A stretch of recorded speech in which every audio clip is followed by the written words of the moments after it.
अकबर बीरबल हरे घोड़े की कहानी। एक शाम राजा अकबर अपने प्रिय बीरबल के साथ अपने शाही बगीचे की सैर के लिए निकले। वह बगीचा बहुत ही शानदार था। चारों ओर हरियाली ही हरियाली थी और फूलों की भीनी भीनी खुशबू वातावरण को और भी खूबसूरत बना रही थी। ऐसे में राजा को जाने क्या सूझा कि उन्होंने बीरबल से कहा, बीरबल, हमारा मन है कि इस हरे भरे बगीचे में हम हरे घोड़े में बैठकर घूमें। इसलिए मैं तुम्हें आदेश देता हूं कि तुम 7 दिनों के अंदर हमारे लिए एक हरे घोड़े का इंतजाम करो। वहीं अगर तुम इस आदेश को पूरा करने में असफल रहते हो तो तुम कभी भी मुझे अपनी शक्ल न दिखाना।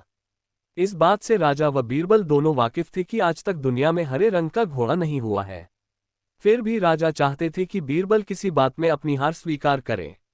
इसी कारण उन्होंने बीरबल को ऐसा आदेश दिया। मगर बीरबल भी बहुत चालाक थे। वो भली भांति जानते थे कि राजा उनसे क्या चाहते हैं। इसलिए वो भी घोड़ा ढूंढने का बहाना बनाकर 7 दिनों तक इधर उधर घूमते रहे।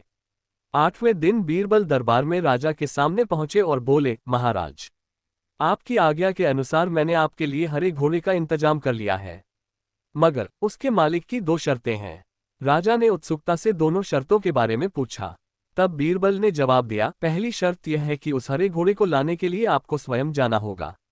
राजा इस शर्त के लिए तैयार हो गए। फिर उन्होंने दूसरी शर्त के बारे में पूछा।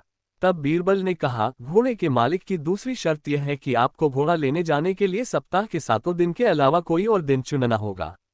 ये सुन राजा हैरानी से बीरबल की ओर देखने लगे। तब बीरबल ने बड़ी सहजता से जवाब दिया, महाराज, घोड़े का मालिक कहता है कि हरे रंग के खास घोड़े को लाने के लिए उसकी यह खास शर्तें तो माननी ही होंगी। राजा अकबर बीरबल की यह चतुराई भरी बात सुनकर खुश हो गए और मान गए कि बीरबल से उसकी हार मनवाना वाकई में बहुत मुश्किल काम है। ये कहानी हमें ये सिखाती है कि सही सूझबूझ और समझदारी के साथ नामुमकिन लगने वाले काम को भी आसानी से किया जा सकता है। अकबर बीरबल हरे घोड़े की कहानी।